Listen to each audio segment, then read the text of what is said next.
దేవునికి స్తోత్రం. నేటి ధ్యానం కోసం కీర్తన గ్రంథం 106వ సంకీర్తన ధ్యానం చేద్దాం.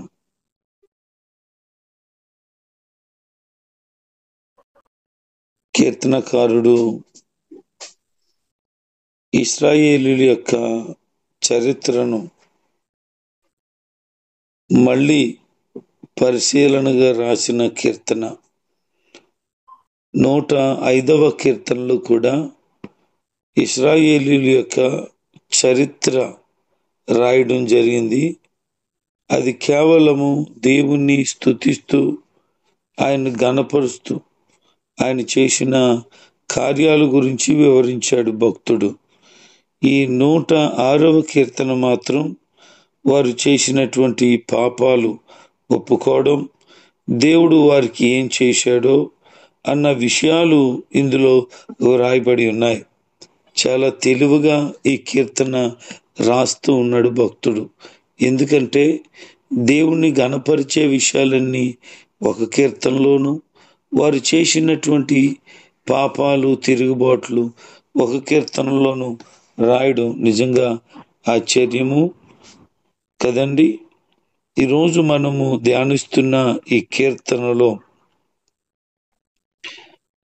వారి పాపాలను బట్టి దేవుడు వారికి ఏమేమి చేశాడో అన్న విషయాలు మనము ధ్యానం చేద్దాం. దానికి వారు చేసినటువంటి కార్యాలకు దేవుడు ఎట్టి జవాబులను ఇచ్చాడో, ఐగుప్తు దేశపు బానిసత్వపు నుంచి కానానుకు నడిపించే ఈ సుదీర్ఘ 40 సంవత్సరాల ప్రయాణంలో ఇశ్రాయేలీయులు ఎంతగా దేవునికి బాధను కలుగు చేశారో, ఎడారులో వారు అనుభవించిన పరిస్థితులు, అనేకమైన సందర్భాలు ఇందులో మనకి కనబడతాయి. ఇశ్రాయేలీయుల యొక్క ప్రయాణంలో వారు ప్రారంభించిన సమయం మొదలుకొని మరలా ముగించే వరకు, అనగా ఐగుప్తు నుంచి కానాను వరకు వారి యొక్క ప్రయాణంలో 3 ప్రాముఖ్యమైనటువంటి పాపాలు వారు కలిగి ఉన్నట్లు మనం గమనించగలం. ఈ యొక్క కీర్తనలో రాసిన విషయాలే మీకు ప్రస్తావన తీసుకొస్తున్నాను. 7వ వచనం, 13వ వచనం, 21వ వచనంలో అంటే 3 సార్లు ఆ విషయాన్ని ప్రస్తావన తేవడం జరిగింది. అదేంటి అనంటే మరిచిపోవడం. మొట్టమొదటి విషయం ఏంటి అంటే మరిచిపోవడం. ఇశ్రాయేలీయులు దేవుని వలన ఎన్నో కార్యాలు పొందారు. ఎంత అద్భుతమైన కార్యాలు అని అంటే, ఎర్ర సముద్రం పాయలైపోయింది వారి కోసం, 6 నెలల నడిచిపోయారు, పరలోకం నుంచి మన్నా వారికి ఆహారంగా కురిపించబడింది, బండలో నుంచి నీళ్లు అద్భుతమైనటువంటి ప్రవాహంగా కుమరించబడ్డాయి. ఇలాగున ఇంకా ఎన్నో పరిస్థితులు, శత్రువులు ఎదుర్కొన్నప్పుడు వారి మీద జయమే ఉండొచ్చు, మారా అనేటువంటి చేదు నీళ్లు అనుభవమే అయి ఉండొచ్చు, వాళ్ళకి మాంసం కావాలి అనంటే పూరేళ్లు కురిపించబడ్డమే అయి ఉండొచ్చు, ఇంకా అనేకమైన సంగతులు జరిగాయి. అయితే ఇన్ని సంగతులు జరిగిన వారు ఏం చేసేవాళ్ళు అంటే, దేవుడు మేలు చేసే వరకు ప్రభుని అడిగేవాళ్ళు. ప్రభు మేలు చేసేసారు, వాళ్ళ అవసరం తీరిపోయింది, వెంటనే వాళ్ళు దేవుణ్ణి మర్చిపోయేవాళ్ళు. ప్రయాణంలో సహాయం చేసింది దేవుడే. పగలు మేఘస్తంభమై రాత్రి అగ్నిస్తంభముగా ఉండేవాడు. అంత మాత్రమే కాదు, వారికి ఎప్పుడు ఏది కావాలంటే ప్రతి కోరిక, అడిగిన ప్రతిదీ, ఆశించిన ప్రతిదీ ఆయన తీర్చారు, ఇచ్చారు. అయినా మేలు పొందడం మరిచిపోవడం, దేవుని సహాయం పొందడం, ఆయన అనుగ్రహించిన తర్వాత దేవుణ్ణి మర్చిపోవడం. కీర్తనకారుడు 103వ సంకీర్తనలో ఇలా అంటాడు, నా ప్రాణమా, నా అంతరంగంలో ఉన్న సమస్తమా, ఆయన చేసిన ఉపకారాలలో దేనిని మర్చిపోవద్దు అని.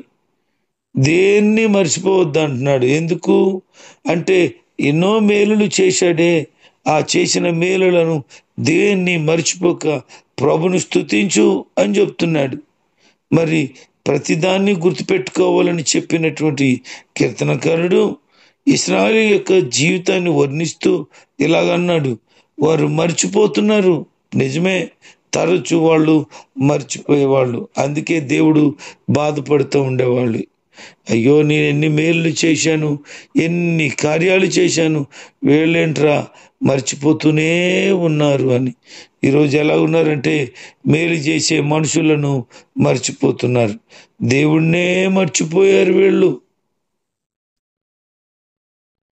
ఈరోజు ఈ మాటలు వింటున్న బిడ్డలారా, నీవు కూడా నీ జీవితంలో దేవుడు పాపం నుంచి, శాపం నుంచి, అపవిత్రత నుంచి, దీన స్థితిలో నుంచి, ఏమీ లేని స్థితిలో నుంచి ఈరోజుకి స్థితి స్థానాన్ని ఇస్తే దేవుడిని గుర్తు చేసుకుంటున్నావా? ప్రార్థిస్తున్నావా? మందిరానికి వెళ్తున్నావా? వ్యక్తిగతంగా దేవునితో మంచి సత్సంబంధం కలిగి ఆధ్యాత్మికంగా బలపరచబడుతున్నావా? అయితే మంచిదే. ఒకవేళ అట్లు నువ్వు చేయకపోతే దేవుణ్ణి మర్చిపోతున్నావు. దేవుడు వల్ల మేలు పొందడం కాదు, దేవుడు చేసిన మేలును బట్టి ఆయనకు కృతజ్ఞతలు చెప్పడం ఎంతో అవసరం. అందుకని మొట్టమొదటిగా అన్నాడు, యెహోవాను స్తుతించుడి, ఆయన దయాళుడు, ఆయనకు కృతజ్ఞతలు తెలియచేయడి. కీర్తన 105లో కూడా అదే మాట అంటాడు, యెహోవాను స్తుతించాలి, ఆయనకు కృతజ్ఞతలు చెల్లించాలి అని. అంటే ఈ రాసిన ఈ కీర్తనకారుడి యొక్క ఉద్దేశం ఏంటంటే అన్ని సమయాల్లో ప్రభుని గణపరచాలి, స్తుతించాలి అనే ఒక గొప్ప మనసుతో ఉన్నాడు. మరి నీ మనసు ఎలా ఉంది? ఆయన చేసిన కార్యాలు మర్చిపోక ప్రభుని గణపరచగలుగుతున్నావా? యోసేపు చెరసాల్లో బంధించబడ్డాడు, 2 సంవత్సరాలు అయిపోతుంది. పానదాయకుల అధిపతి కానీ, పక్షికారుల అధిపతులు కానీ, కలలు కానీ దుఃఖంతో ఉన్నప్పుడు వారికి కలల భావం చెప్పాడు. అప్పుడు పానదాయకుల అధిపతికి మరలా నీ పోస్ట్ వస్తుందని చెప్పినప్పుడు ఇలా చెప్తున్నాడు, ఇదిగో నువ్వు నన్ను దయచేసి మర్చిపోక రాజుగారి దగ్గర జ్ఞాపకం చేసుకున్నాడు. వాస్తవానికి 2 సంవత్సరాలు గడిచిపోయింది, మర్చిపోయాడు. మరలా సమయం వచ్చిన తర్వాత గుర్తు చేసుకుని యోసేపు జైల్లో ఉండిపోయాడే అని చెప్పి రాజుగారితో చెప్తే రాజుగారు అలాంటి కళలకు భావం చెప్పేవాడిని రమ్మని చెప్పి ఆహ్వానించాడు. ఈ రోజున నువ్వు మర్చిపోతావేమో, దేవుడు మాత్రం మర్చిపోవటం లేదు. నువ్వు పొందిన కార్యాలు మర్చిపోతున్నావేమో, దేవుడు మర్చిపోలేదు. యోసేపు మర్చిపోయబడ్డాడు మనుషుల వలన, కానీ దేవుడు దృష్టిలో ఉన్నాడు. అందుకే ఐగుప్తు దేశానికి అంటే పరాయి దేశానికి అతను ప్రధానమంత్రి అయ్యాడు. ఈ రోజున నీ జీవితంలో నువ్వు మర్చిపోయి ఉండొచ్చు దేవుడు నీకు పర్యాయాలు, ఆయన నిన్ను మర్చిపోలేదు. నిన్ను ఆయన మర్చిపోయి ఉంటే మేము మర్చిపోయి చాలా కాలం అయి ఉండొచ్చు. గ్రహించగలుగుతున్నారా ఈ మాటలు? ఎవరినైనా మర్చిపోండి, కానీ లోకంలో సామెత ఉంది, కన్న తల్లిని ఉన్న ఊరిని మర్చిపోవద్దని. ఈ రోజున అమ్మని మర్చిపోతున్నారు, ఊరిని మర్చిపోతున్నారు. మర్చిపోయినా మర్చిపోండి, పర్వాలేదు, కానీ నిన్ను పుట్టించిన దేవుణ్ణి, నిన్ను రక్షించిన దేవుణ్ణి, నీ కొరకు పరలోకం సిద్ధం చేసి రాబోతున్న దేవుణ్ణి మాత్రం ఎట్టి పరిస్థితుల్లో మర్చిపోవద్దు. ఇంకొక 2వ మాట వాళ్ళు చేసిన పని కనపడుతుంది. 7వ వచనంలో, 33వ వచనంలో, 43వ వచనంలో కూడా అటు ప్రస్తావన రావడం మనం గమనించగలం. ఏంటి 2వ మాట అంటే, వారు తిరగబడ్డం. మర్చిపోవడం ఒక వంతు అయితే, వాళ్ళు దేవుని మీదే తిరుగుబాటు చేశారు. చూడండి వాళ్ళు ఎలాంటి వాళ్ళు. దేవుడంటే వాళ్ళకి చాలా లెక్కలేనితనం కనపడుతుంది.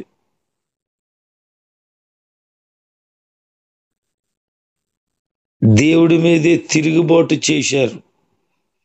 ఎర్ర సముద్రం ఎదురొచ్చింది. ఎందుకు మమ్మల్ని దేవుడు ఇక్కడ తీసుకొచ్చాడు? మోషే ఏం చేస్తున్నావు నువ్వు అని మోషేని సణుక్కున్నారు. దేవుడు ఎర్ర సముద్రంలో చంపేయడానికో లేకపోతే శత్రువుల చేతిలో చచ్చిపోవటానికో.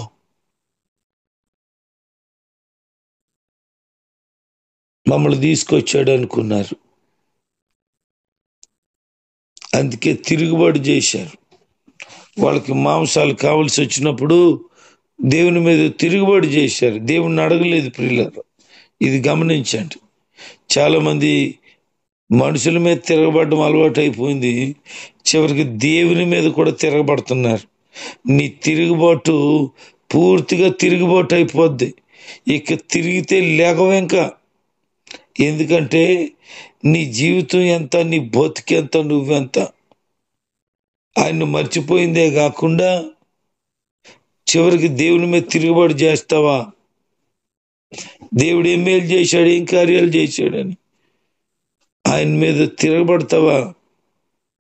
ఇచ్చిన వాటిని బట్టి ప్రభుని స్తుతించక, నువ్వు పొందుకున్న వాటిని బట్టి ప్రభుని ఘనపరచక, నీకు ఇష్టం వచ్చినట్లు బతుకుతూ, పైగా దేవుడి మీద నేరం వేస్తూ ఆయన మీదే తిరగబడ్డావంటే నిన్నేమని మాట్లాడాలి? జాగ్రత్త. ఒక వ్యక్తి కుక్క వెళ్ళిపోతుందంట, దాని చెవులు పట్టుకున్నాడట. చెవులు పట్టుకుంటే ఆ కుక్క కోపగించుకుందంట. కోపగించుకుంటే ఇతను కుదురుగా ఉండకుండా ఒక రాయి తీసి ఇసరబోయాడట. అది భయపడిపోయింది. ఆమె పోయిందిరా బాబు అనుకుంటే అది వెళ్ళి ఒక 4 కుక్కలను పిలుచుకొని వచ్చిందంట. ఇతన్ని రౌండప్ చేసేసే 4 కుక్కలు. అప్పుడు అనుకుంటున్నాడు, అనవసరంగా దీన్ని మీద నేను తిరుగుబాటు చేశాను, నా పని నేను చేసుకుంటే సరిపోయింది. ఈరోజు కుటుంబంలో తల్లిదండ్రుల మీద తిరగబడుతున్నారు, కట్టుకున్న వాళ్ళ మీద తిరుగుబాటు చేస్తున్నారు. ఇలాగ తిరుగుబాటుదారులు ఎక్కువైపోయారు. చివరికి దేవుని మీద కూడా తిరుగుబడడం మొదలెట్టేశారు. తిరగడు. ఏదో ఒక రోజున నీకు ఇరుగుబాటు వస్తుంది. అప్పుడు నీకు అర్థమవుద్ది. ఏమనుకుంటున్నావు నువ్వు? ఎంత చక్కనైన బుద్ధి జ్ఞానాన్ని నువ్వు కలిగి ఉంటావు, అంతగా నీ జీవితం బాగుంటుంది. వీళ్ళు చేసిన మరొక తప్పు 19వ వచనం, 28వ వచనం, 36వ వచనం, 39వ వచనంలో కూడా కనబడుతుంది మనకి. వాళ్ళు చేసిన మరొక తప్పు ఏంటంటే విగ్రహ పూజ. ఇది దేవుడికి అస్సలు నచ్చనిది. ఆయన ఇలాగంటున్నారు, నేను తప్ప వేరొక దేవుడు ఉండకూడదు. నిర్గమకాండం 20 అధ్యాయంలో మాటలు మనకు కనబడతాయి. నేను తప్ప వేరొక దేవుడు మీకు ఉండకూడదు. పైన ఆకాశం అందే గాని, కిందన భూమి అందే గాని దేని రూపాన్న చేసుకోకూడదు. వాటికి మొక్కకూడదు, సాగిలు పడకూడదు. నీ దేవుడిని యెహోవాను మాత్రమే సేవించాలి, పూజించాలి అని సాక్షాత్తు దేవాతి దేవుడే తెలియచేశాడు. విగ్రహాలు జోలికి వెళ్ళకండి, విగ్రహ అర్పణ తినకండి అని వాక్యం బోధిస్తున్నా చాలా మంది విగ్రహారాధనే చేస్తున్నారు. కొన్ని మాటలు మీతో చెప్పాలి ఈ రోజున. యేసుప్రభు ఫోటోలు ఇంట్లో పెట్టుకుంటున్నారు కొంతమంది. అసలు యేసుప్రభు ఫోటో పెట్టుకోవడానికి ఆయన ఎలాగుంటాడు? మరి ఫోటో రూపంలో పెట్టుకుంటున్నావే, ఆ ఫోటో దగ్గరికి వెళ్ళి నమస్కారాలు చేస్తుంటావు, ప్రార్థనలు చేస్తుంటావు. కొంతమంది ముద్దెట్టుకుంటారు. ఒక దగ్గర చూశాను, యేసుప్రభు దగ్గర అరటిపండు పెట్టారు, అరటిపండుకు 4 అగరొత్తులు కూడా పెట్టారు. అంతకుముందు వాళ్ళు విగ్రహారాధన చేసేవాళ్ళు. విగ్రహారాధన కొన్ని పరిస్థితులు దృష్ట్యా విడిచిపెట్టారు. ఇప్పుడు వాళ్ళకి అలవాటు అయిపోయింది పూజ చేయడం, మూలన ఫోటోలు పెట్టుకోవడం, అరటిపండు పెట్టడం, అగరబత్తీలు వెలిగించడం. అప్పుడు నేను ఇలాగన్నాను, అమ్మా అరటిపండు ఎట్టావు, ఎవరికి యేసుప్రభుకి ఎట్టావా, ఆయన తింటాడా అన్నాను. అయ్యయ్యో అపచారం అండి, అపచారం, అలాగంటున్నారేటండి ఏసయ్య గారిని అంది. మరి ఏటమ్మా నువ్వు చేసిన పని, అగరబత్తీలు పెట్టావెందుకు, ధూపం ఆ ఫోటో అంతా మసిపడిచింది. అయ్యయ్యో మీరు అలాగనకండి, యేసుప్రభు వారి ఫోటో అది, ఒకవేళ దానికి మసిపెట్టేస్తే అది పాడైపోతే ఇంకోటి కొంటానండి అని చెప్పింది. అప్పుడు నేను అన్నానమ్మా, యేసుప్రభుకి అరటిపండు అగరబత్తీలు అవసరం లేదు, నీ హృదయం కావాలి. అందులోనూ ఫొటోస్ పెట్టి ఆయన్ను పూజించొద్దు, అక్కడికి వెళ్ళి ప్రార్థించొద్దు, నమస్కరించొద్దు, అసలు ఫోటోలే పెట్టొద్దు. ఎందుకు అంటే ఆయన ఒక విగ్రహం కాదు, ఒక రూపం కాదు, ఆయన ఆత్మ స్వరూపి అయి ఉన్నాడు. మరి ఆయన మనకి ఎలా తెలుస్తుంది అని అంటే, మనం ఒకటి గమనించాలి, ప్రతి ఒక్కరిలోనూ ప్రభువు ఉన్నారు కనుక ప్రతి ఒక్కరిలోనూ ప్రభువును చూస్తూ ఆయన గణపరచుచు యేసయ్యను వెంబడించే వారిగా ఉండాలి. ప్రియులారా, వీరు విగ్రహ పూజ ఎంత ఘోరంగా చేశారంటే, మోషే గారు కొండెక్కారు, 40 దినాలు ప్రభుతో గడిపారు. ఆయన చక్కగా 10 ఆజ్ఞలు రాతి పలకల మీద రాసి ఆయన చేతితో రాసి మోషేకి ఇచ్చాడు. మోషే కొండ దిగగానే వీళ్ళందరూ కూడా ఉన్న బంగారాన్ని నీటిలో వేశారు, అగ్నిలో వేశారు. అది ఒక దూడ రూపం చేశారు. దూడ చుట్టూరు గంతలేస్తూ తాగుతూ తందనాలాడుతూ, ఇదే మమ్మల్ని ఐగుప్తు దేశంలో నుంచి ఎక్కడి వరకు నడిపించిందని వాళ్ళు దూడను చేసుకొని దేవునికి బాధ కలిగించారు. చాలా బాధపడ్డాడు దేవుడు. అయ్యో నేనేంటి ఇంత గొప్ప కార్యాన్ని, విడుదలను నేను చేస్తే వీళ్ళ మూర్ఖత్వ ప్రజల్లాగా అవిధేయత పరులైపోయి నా మీదే తిరుగుబాటు చేసి విగ్రహారాధనకు గురైపోయారు అని బాధపడ్డారు.